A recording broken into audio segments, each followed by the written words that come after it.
Bayangkan kau tinggal sendiri di tengah kebun. Sunyi, hanya suara jangkrik menemani. Lalu suatu malam, tok, tok, tok, sebuah ketukan lirih mengguncang pintu kayu rapuhmu. Siapa yang berani datang? Dan apa yang ia cari? Assalamualaikum, teman-teman cerita inspiratif. Selamat datang di channel kita yang selalu menghadirkan kisah haru biru penuh hikmah.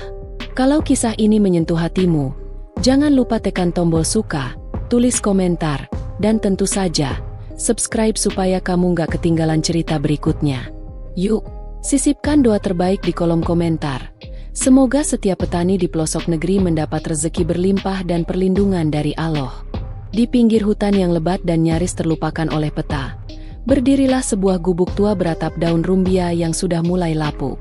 Gubuk itu tak besar, hanya cukup untuk satu orang duduk bersila, tidur, dan menanak nasi seadanya. Disitulah Pak Hadi tinggal. Seorang petani tua yang telah lama ditinggal anak dan istrinya karena kecelakaan perahu saat menyeberangi sungai belasan tahun silam. Sejak tragedi itu, Pak Hadi menutup dirinya dari dunia. Ia memilih hidup jauh dari desa, di kebun warisan orang tuanya yang menghadap ke hutan. Ia hidup dari menanam singkong, pisang, dan sedikit padi ladang. Masyarakat desa hanya tahu Pak Hadi masih hidup karena sesekali mereka melihat asap tipis keluar dari cerobong gubuknya. Setiap pagi, ia bicara sendiri pada ayam-ayamnya. Sore hari, ia duduk di tikar pandan, menatap matahari yang tenggelam perlahan di balik pucuk-pucuk bambu. Tak ada suara kendaraan, tak ada tawa anak-anak, hanya angin yang sesekali menyapu dedaunan dan gemerisik ranting.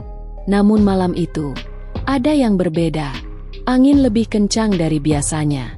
Langit mendung seperti menyimpan rahasia. Dan untuk pertama kalinya sejak belasan tahun, Pak Hadi merasa dadanya tak nyaman. Bukan karena masuk angin, tapi karena firasat. Ia memeluk tubuhnya sendiri, lalu merapatkan selimut tipis yang biasa ia pakai jika udara terlalu menusuk. Tiba-tiba, suara itu datang. Tok, tok, tok. 3 ketukan lembut di pintu kayu yang mulai keropos. Pak Hadi membeku. Dadanya terasa berat. Tak ada orang yang pernah datang malam-malam ke gubuknya. Siapa yang mengetuk di tengah malam? Saat dunia begitu sunyi, ia berdiri perlahan, mengambil tongkat tuanya, dan berjalan menuju pintu. Suara jangkrik mendadak hilang. Seolah alam ikut menahan napas. Ia mendekat. Suara itu terdengar lagi. Tok, tok, tok. Ia genggam erat gagang pintu. Siapa? Tanyanya pelan, suaranya bergetar. Tak ada jawaban, hanya ketukan pelan, seolah meminta belas kasihan. Dengan ragu, ia buka pintu itu perlahan. Di luar, berdiri seorang wanita. Rambutnya panjang terurai basah, wajahnya tertunduk, tubuhnya menggigil. Ia memakai baju sederhana berwarna kelabu yang menempel karena kuyup air hujan. Hujan? Tapi bukankah langit hanya mendung? Pak Hadi tercekat. Wanita itu tak bersuara. Ia hanya berdiri, menunduk, lalu tubuhnya limbung. Seketika ia terjatuh di ambang pintu. Pak Hadi menyambutnya dengan sigap. Tubuh wanita itu begitu dingin, seolah ia datang bukan dari jalan biasa, tapi dari lorong waktu yang lain. Dan malam itu, semuanya berubah. Pak Hadi menyeret tubuh wanita itu masuk ke dalam gubuknya. Dengan susah payah, ia rebahkan tubuh mungil itu di atas tikar pandan. Dadanya masih bergerak naik turun, meski lemah.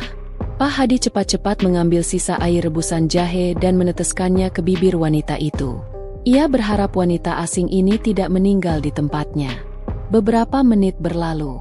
Wanita itu mulai membuka matanya. Pelan, samar, dan nyaris seperti mimpi. Bola matanya gelap, tapi teduh. Ia menatap Pak Hadi tanpa berkata sepatah kata pun.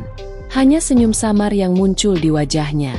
Senyum yang aneh, antara syukur atau sedih yang mendalam. Pak Hadi tidak banyak bertanya. Ia hanya berkata pelan, "Kau bisa menginap di sini malam ini. Besok pagi, aku antar kau ke desa." Tapi wanita itu tidak mengangguk, tidak pula menggeleng. Ia hanya menutup matanya kembali, lalu tidur dalam diam. Malam berlalu dengan lambat. Angin malam menari di celah-celah bambu. Tapi untuk pertama kalinya sejak belasan tahun, gubuk itu berisi 2 jiwa. Pak Hadi tidur di pojok ruangan, membiarkan api kecil tetap menyala hingga fajar menjelang. Keesokan paginya, wanita itu sudah duduk di depan gubuk. Ia memandang ke arah hutan dengan tenang. Pak Hadi menyuguhkan sepiring singkong rebus dan secangkir air hangat. Tapi wanita itu hanya menyentuhnya. Tidak makan, tidak minum. "Namamu siapa?" tanya Pak Hadi akhirnya. Wanita itu menoleh, tapi tak menjawab. Ia hanya mengangkat satu jari, menunjuk ke arah hutan. Lalu, dengan suara lirih, ia berkata, "Aku harus ke sana." Suaranya seperti desir dedaunan, lembut, tapi membuat bulu kuduk berdiri. Pak Hadi bingung. Ke sana? Untuk apa? Itu hutan dalam. Tidak ada jalan. Kalau tersesat, bisa tidak kembali. Wanita itu tidak menjelaskan. Ia hanya berdiri perlahan, lalu menatap Pak Hadi dengan sorot mata yang sulit dijelaskan. Ada rasa terima kasih, tapi juga beban. Ia berjalan ke arah hutan tanpa alas kaki, menyusuri rerumputan basah dan kabut pagi yang mulai naik dari tanah. Pak Hadi hanya bisa menatap dari kejauhan. Tapi sebelum wanita itu hilang di balik pepohonan, ia sempat menoleh dan berkata, "Tolong, jangan ceritakan tentangku ke siapapun." Dan setelah itu, ia menghilang. 3 hari berlalu. Pak Hadi mencoba melupakan kejadian aneh itu. Tapi setiap malam, suara ketukan itu kembali terngiang di telinganya. Tok, tok, tok. Kadang lebih pelan, kadang lebih jelas. Hingga suatu malam, ia kembali mendengar suara yang sangat dikenalnya. Ketukan di pintu, untuk kedua kalinya. Namun saat pintu dibuka, tidak ada siapa-siapa. Hanya sehelai kain kelabu, milik wanita itu, basah oleh embun, dan berbau bunga melati. Pak Hadi memungut kain kelabu itu dengan tangan gemetar. Bau melatinya menusuk hidung, bukan harum biasa. Ada sesuatu yang mengaduk-aduk perasaan di balik aroma itu. Ia duduk lemas di ambang pintu, menatap langit gelap yang tak memunculkan bulan maupun bintang. Malam itu, kenangan lama menyeruak kembali. Istrinya, Sri, dahulu juga suka mengenakan kain kelabu seperti ini. Ia juga suka menyelipkan bunga melati di rambutnya setiap pagi. Seakan kain ini bukan milik wanita asing, tapi milik seseorang yang pernah sangat berarti. Apa mungkin? Tidak. Itu sudah bertahun-tahun lalu. Gumam Pak Hadi, menahan napas yang mulai sesak. Ia tahu dirinya mulai berhalusinasi. Tapi aroma ini nyata. Ketukannya nyata. Kain itu, dingin dan basah.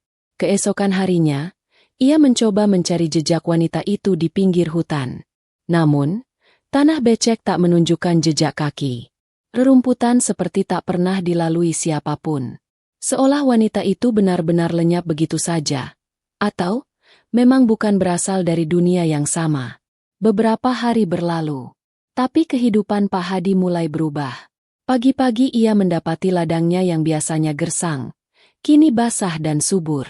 Beberapa tanaman yang dulunya hampir mati kini tumbuh segar. Bahkan ada yang sudah mulai berbuah.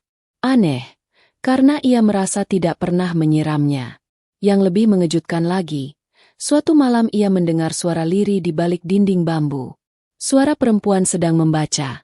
Entah apa, tak jelas, tapi nadanya seperti doa.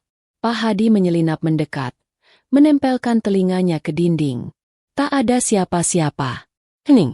Tapi saat ia kembali ke dalam, api di tungku tiba-tiba menyala sendiri. Hari demi hari, hal aneh semakin sering terjadi. Tali jemuran yang tak pernah ia pakai kini terisi kain-kain bersih. Dapur selalu terisi air rebusan hangat. Dan tiap malam, bau melati memenuhi ruangan. Padahal ia tidak menanam bunga apapun.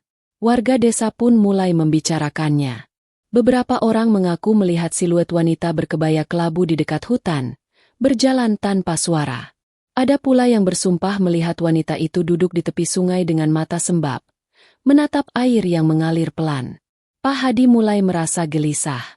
Ia ingin tenang, tapi batinnya terusik. Siapa sebenarnya wanita itu? Mengapa ia datang ke gubuknya? Dan mengapa setelah ia pergi, semua ini berubah? Hingga pada malam ketujuh, gubuk itu kembali diketuk. Kali ini, suara ketukannya bukan lembut seperti dulu, tapi keras, tegas, dan membawa firasat buruk. Pak Hadi berdiri di depan pintu, napasnya memburu. Ketukan kali ini terdengar seperti peringatan. Bukan permintaan tolong, bukan salam. Hatinya dipenuhi rasa was-was, tapi tangan tuanya tetap menggenggam erat pegangan pintu. Tok, tok, tok. 3 kali lagi. Kali ini disusul bisikan lirih. Pak Hadi. Suara itu membuat jantungnya nyaris berhenti. Ia kenal betul suara itu. Bukan suara wanita asing, tapi suara mendiang istrinya. Suara Sri, yang telah dikuburkan belasan tahun lalu. Dengan tangan gemetar, Pak Hadi membuka pintu. Tapi tidak ada siapa-siapa. Hanya angin malam yang dingin, dan pohon beringin besar di kejauhan yang seolah menatapnya balik. Tapi saat ia menoleh ke bawah, ia melihat jejak kaki wanita. Basah, ringan, menuju arah pohon tua itu. Esoknya, Pak Hadi memberanikan diri menyusuri arah jejak itu. Ia berjalan perlahan dengan tongkat kayu, melewati rerumputan liar dan pohon-pohon yang merunduk bisu. Hingga akhirnya ia sampai di bawah beringin tua yang sudah ratusan tahun berdiri. Di sana, tanahnya sedikit terbuka, longgar, seperti pernah digali. Pak Hadi menggali perlahan dengan tangannya. Tak jauh dari permukaan, ia menemukan sesuatu. Kain kelabu dan tulang kecil manusia. Pak Hadi terpaku. Ia tersungkur. Tubuhnya gemetar hebat. Itu bukan kain sembarangan. Itu milik anak perempuannya, Siti, yang dulu ikut dalam kecelakaan bersama istrinya. Tapi jenazah Siti tak pernah ditemukan. Semua orang mengira tubuhnya hanyut bersama arus sungai. Ternyata, tubuhnya tak pernah hanyut. Ia dikubur diam-diam di tempat ini. Air mata Pak Hadi tumpah. Ia menangis dalam diam, meratap dosa yang tak pernah ia tahu ia lakukan. Ia memeluk kain kelabu itu, lalu mengangkat tangannya ke langit. Ampuni aku, ya Allah, aku tak pernah tahu, aku tak pernah tahu. Dan saat itu juga, angin berhenti berhembus. Bau melati menghilang. Suara ketukan tak pernah datang lagi. Sejak malam itu, gubuk Pak Hadi kembali sunyi. Tapi ladangnya tetap tumbuh subur. Tali jemuran tetap bersih. Dan setiap malam Jumat, aroma melati samar-samar masih menyelinap lewat celah bambu. Pak Hadi tak pernah lagi merasa sendiri. Karena ia tahu, anak dan istrinya tidak benar-benar pergi. Mereka hanya menunggu waktu untuk didoakan, dikenang, dan dimaafkan. Dalam sunyi, ia akhirnya memahami bahwa kadang, yang tidak selesai di dunia, tetap akan mencari jalan pulang.